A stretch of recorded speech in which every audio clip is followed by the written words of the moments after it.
but also before that, and how viruses change, not just COVID-19, just for us to understand a little bit better what has happened. Okay, so perhaps what I'll do first is I'll start talking about how we monitor the different viruses that are circulating. And then I'll go into a little bit more detail about how these viruses change. So in terms of the monitoring of the different viruses, it depends really on the kind of country you're looking at. Like some countries like the UK have very comprehensive and nationwide setup to monitor the different viruses that are circulating. And they do this using a laboratory method called sequencing.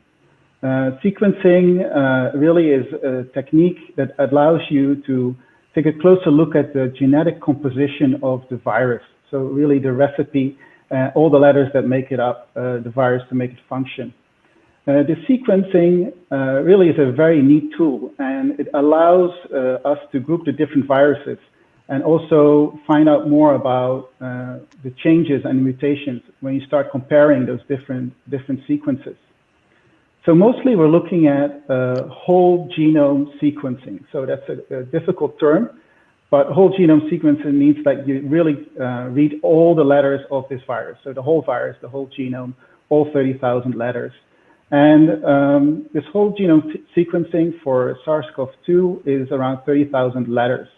And once you have these letters, these sequences, they can be analyzed and compared using computer programs.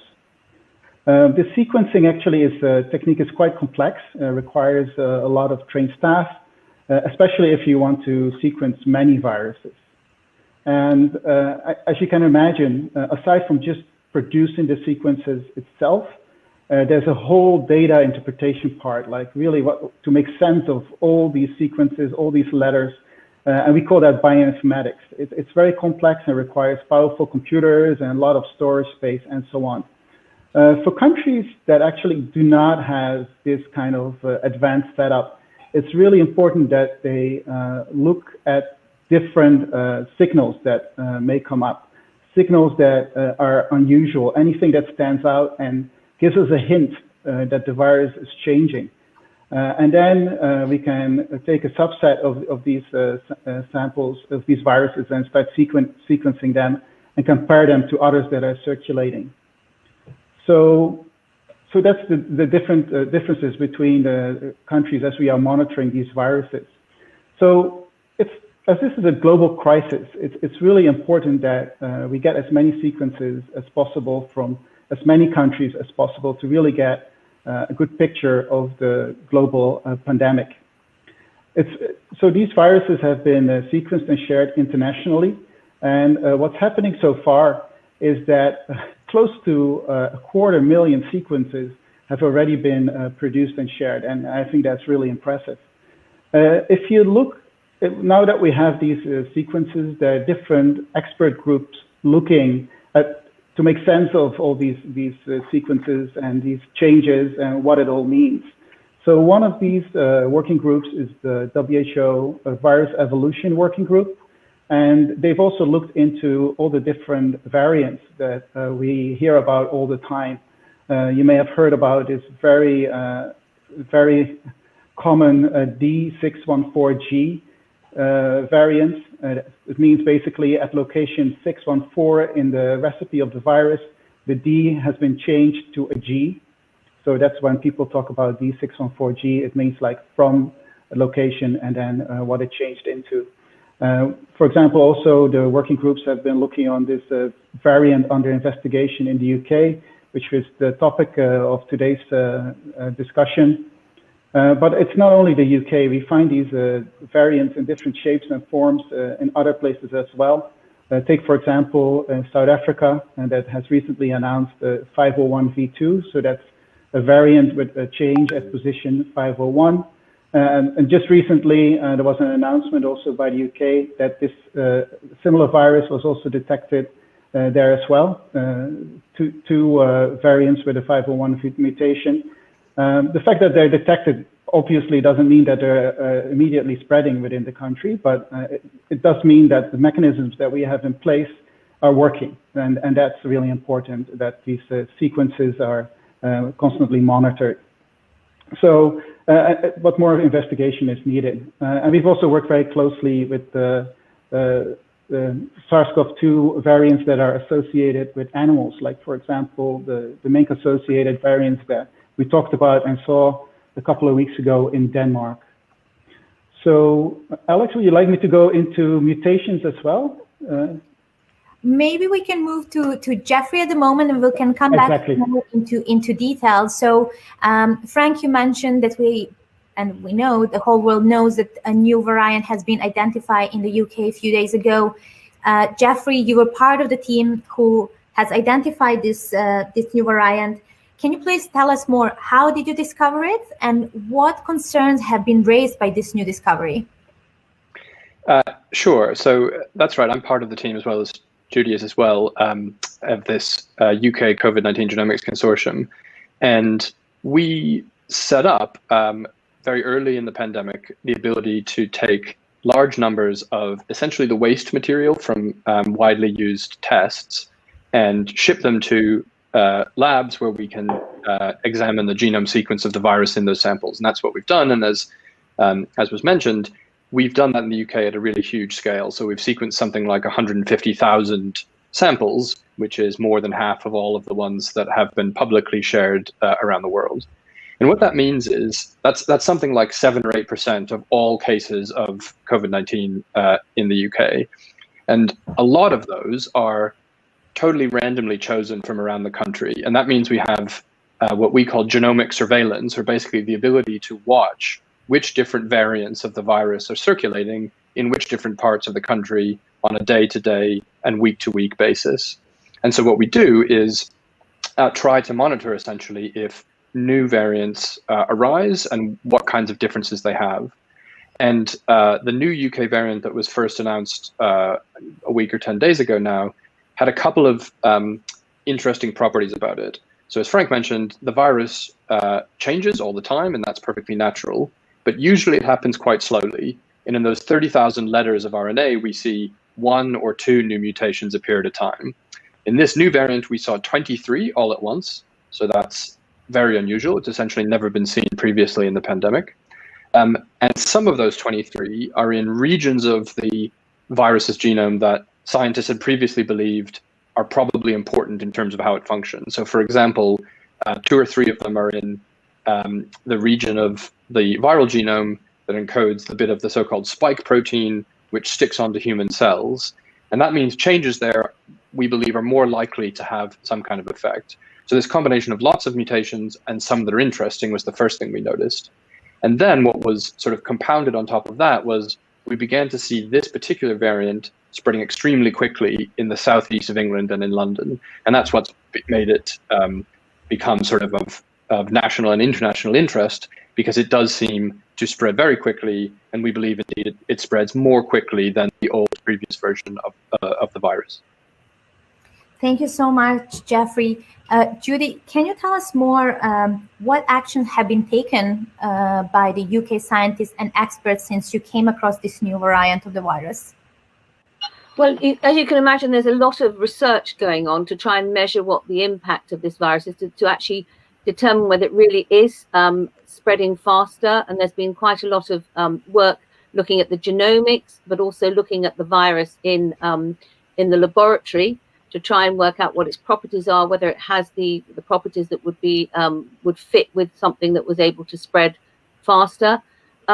And basically, there's been a lot of measuring of what this virus can do, trying to work out whether it's more virulent or not, and just basically sampling much more to try and sequence many more of the viruses to try and see what's happening.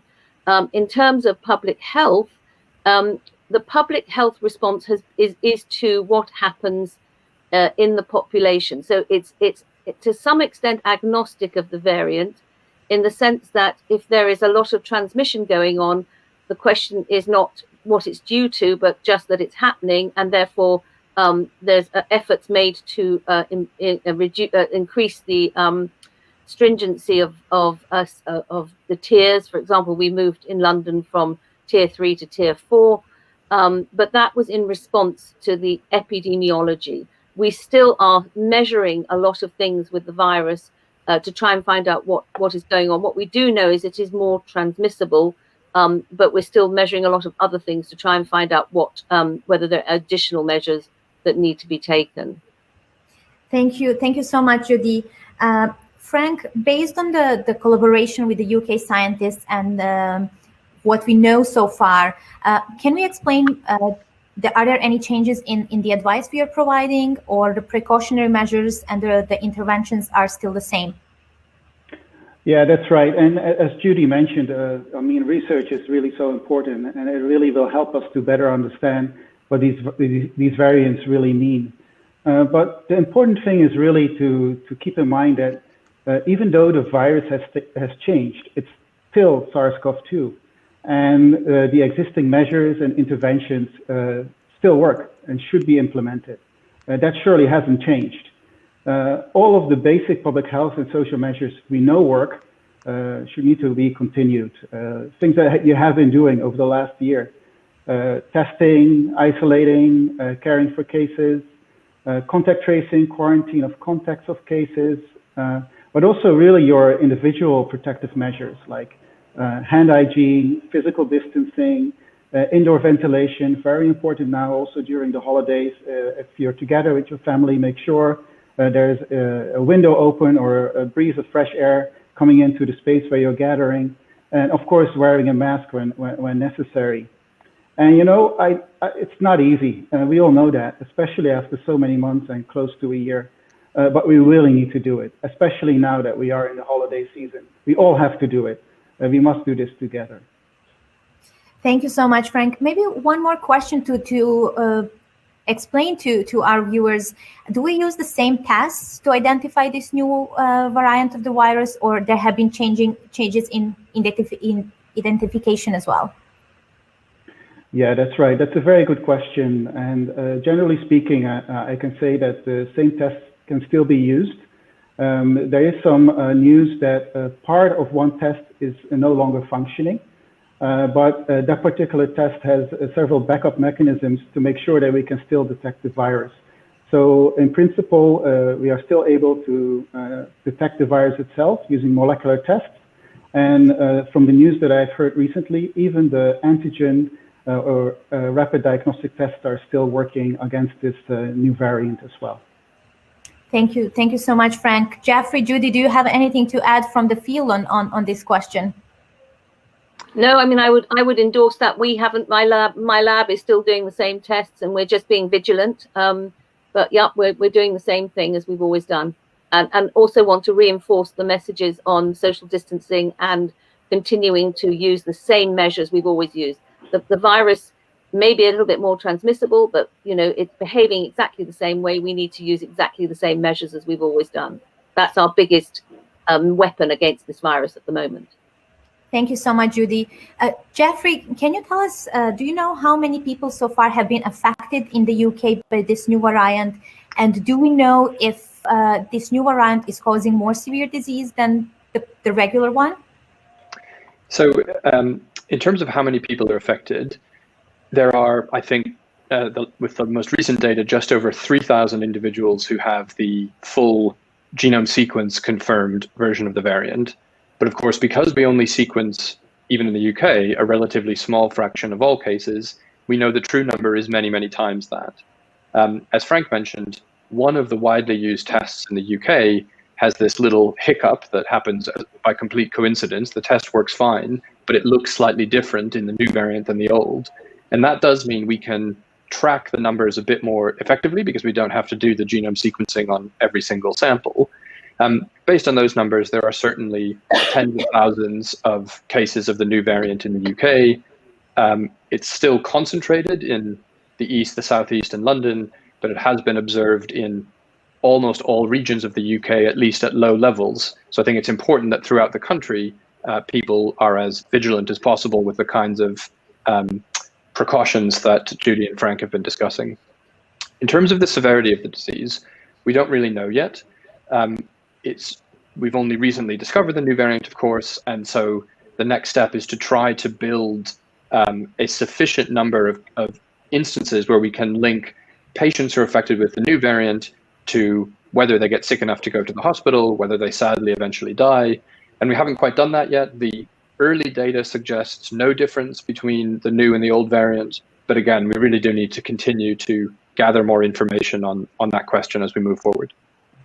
Can we explain, Jeffrey, to our viewers, how does that work happens? How do you find the evidence if the variant is causing more severe disease or not? Which type of data are you using, or do you do the sample among the patients? How does it function? Yeah, so one of the great aspects of how the Genome Sequencing Consortium has come together in the UK is that many different academic partners participate, and we essentially know nothing about the samples we process, just that a test was positive on some given date from some given place. And that means we can work very effectively while protecting the privacy of the individuals who are being tested. Once we make discoveries like this, we feed the information back to the 4 public health agencies within the UK for England, Wales, Scotland, and Northern Ireland. And those teams have the ability to link in their internal systems to deep records about essentially the medical history of different patients. And those are the teams that are currently doing the analysis on that personal information to try to understand, did people with the new variant, are they more likely to end up in the hospital, for example? It's a very careful analysis that needs to be done because, of course, those outcomes are correlated with lots of other factors that we all know about: age, obesity, other secondary factors. And so one has to be really careful to match the patients we look at with the new variant compared to those with the old variant to make sure that it's not some other confounding variable that might explain a potential signal. Thank you so much, Jeffrey. We have thousands of viewers watching us at the moment, and several are asking, do we know if the new variant is causing new symptoms? Do we have any knowledge about it yet, or more research is needed?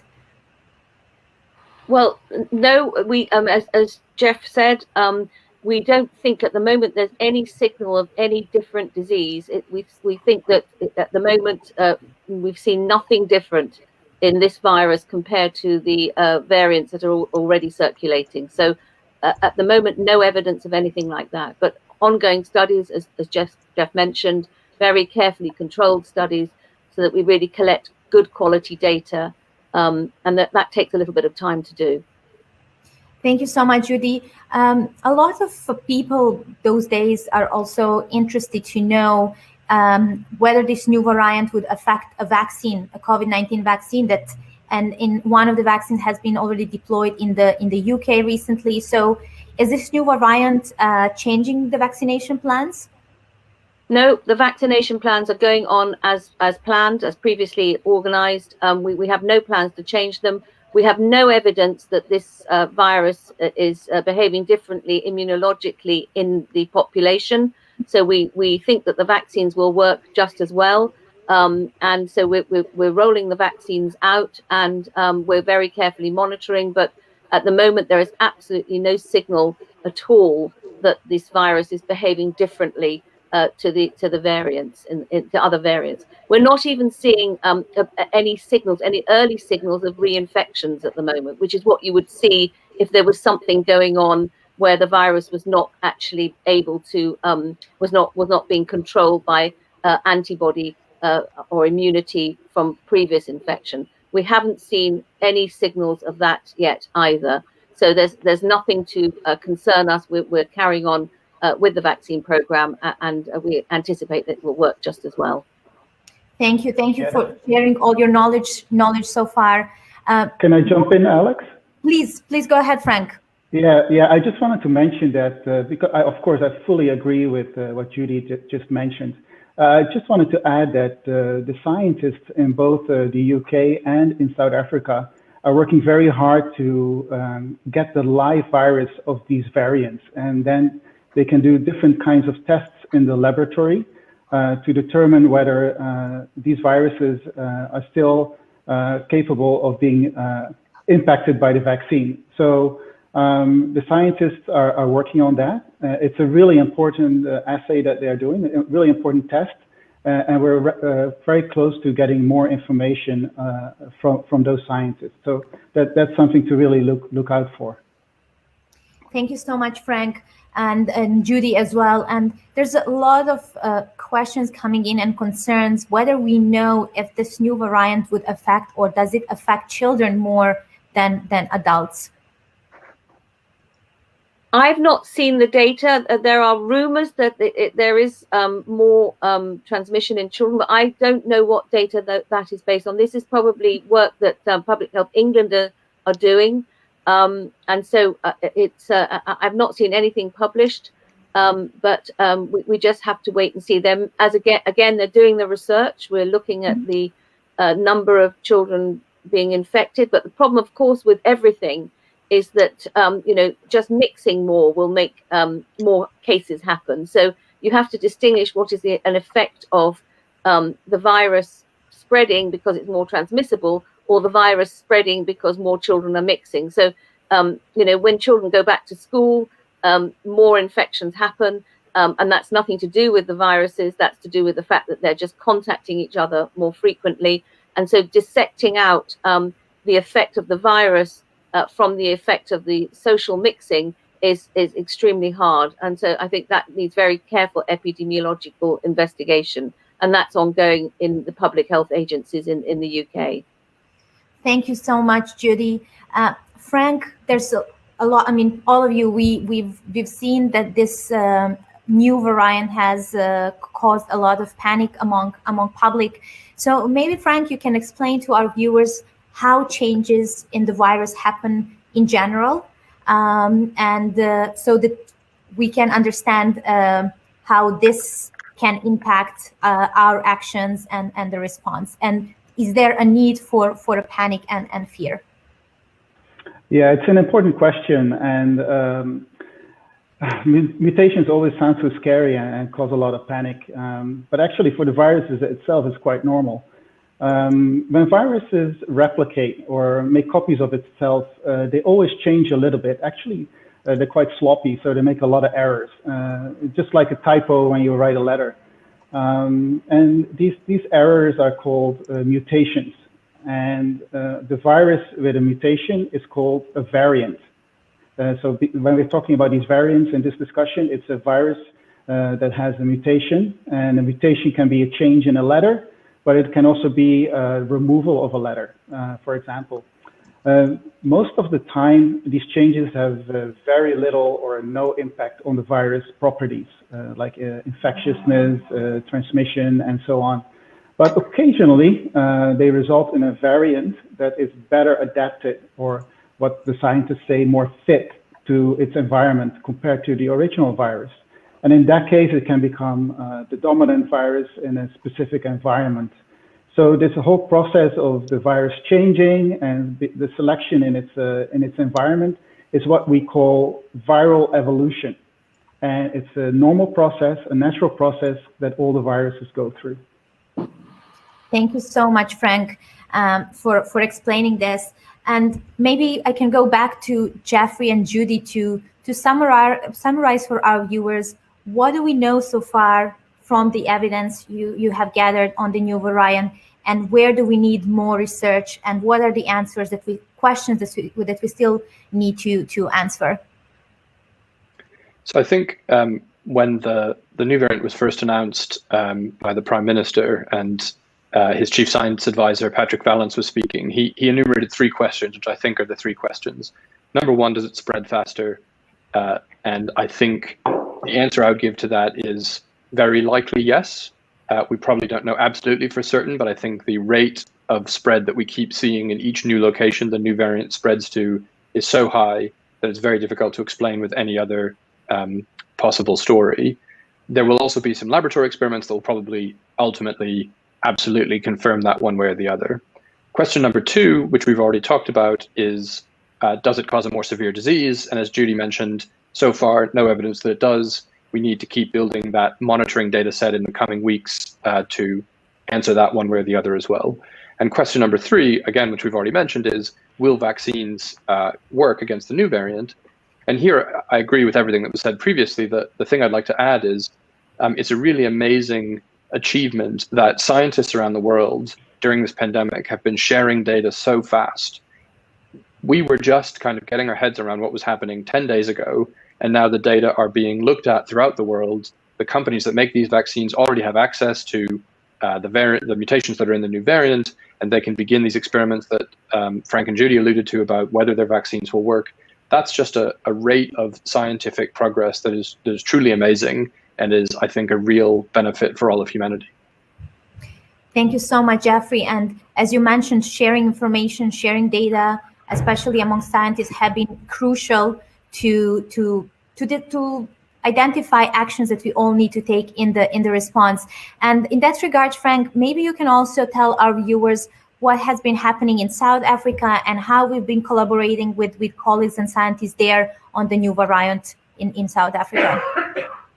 Yeah, I mean, South Africa, remember that I told you we have the virus evolution working group within the WHO, and that working group has experts in different kind of technical areas. Like some of them are very good at understanding how the virus behaves. Some are very good at doing experiments related to animals. Others are looking at, and so on and so on. So this virus evolution working group has different kind of experts, and some of the experts in the working group are also from South Africa, as well as from the UK. So very early on, we had already the opportunity to discuss these new variants and have an open and fair discussion among the different scientists with the different disciplines to understand what it really means, these kind of mutations. So when we first heard about the variant in South Africa, we actually already had a previous discussion about a similar virus that was detected among minks that had similar mutation or a similar change in the virus at position 501. So we were already primed for this change, and South Africa immediately called for a discussion among the scientists and experts of the working group to really understand what this new variant means. And as a result, we also had experts from the UK, for example, from the University of Edinburgh, Dr. Andrew Rambout. He was very helpful in working together with the colleagues in South Africa and really jointly investigate these different viruses. Of course, the initial studies are all based on sequence analysis and epidemiological observations.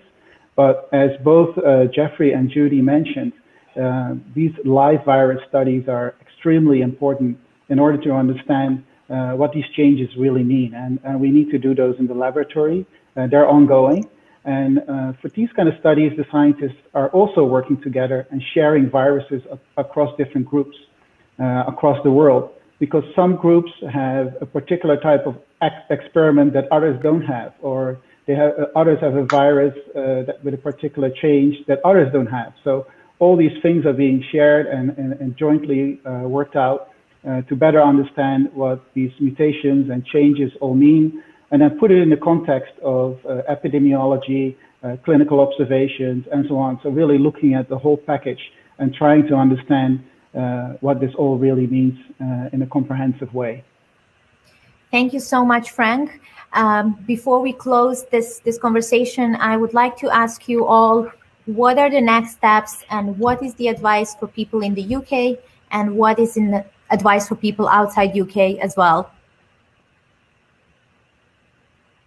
Judy, would you like to start? Or Jeffrey, go ahead. Sure. So I think the advice in the UK is to follow the guidance, so the new tier restrictions. It's important that people respect those as much as possible, and also follow the other kind of guidance we've talked about: usage of masks, keeping 2-meter distances, avoiding long congregation with other people inside. And I think that generally applies everywhere in the world. One thing we haven't talked explicitly about here is, because the UK sequences so much more than other countries, it's entirely possible that this new variant is actually also in other countries. And I think over the past few days, we've seen the first few examples of this, and I think we'll probably see more to come. So I think ideally, everyone should do their best to try to keep up with the precautions that we've all been trying to do for the past 12 months. And then I think within the coming weeks or maybe the next month, some of the experimental data that we've been talking about today will really also start to be available, and then we'll have some additional answers to questions about this new variant of the virus. Thank you, Jeffrey. Any comment from you, Judy?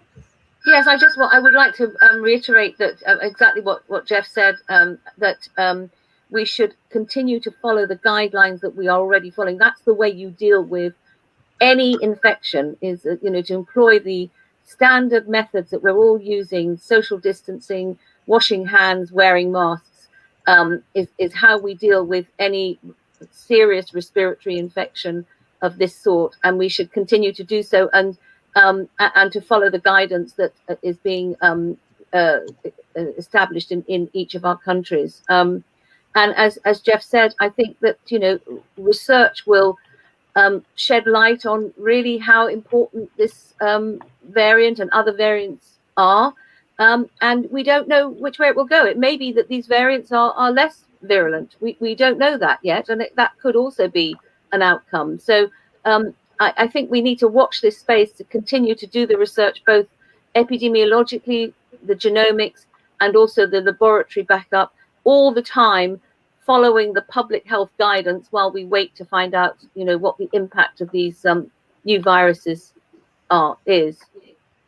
Thank you so much, Judy. And any final comments from you, Frank, on next steps and on how people can protect themselves? Yes, it's interesting, and it appears that great minds think alike, because we didn't coordinate, and Jeff and Judy came up with something very similar that I wanted to say. I mean, obviously, we need to continue the sequencing work, not only producing the sequences, but also sharing them with the international community.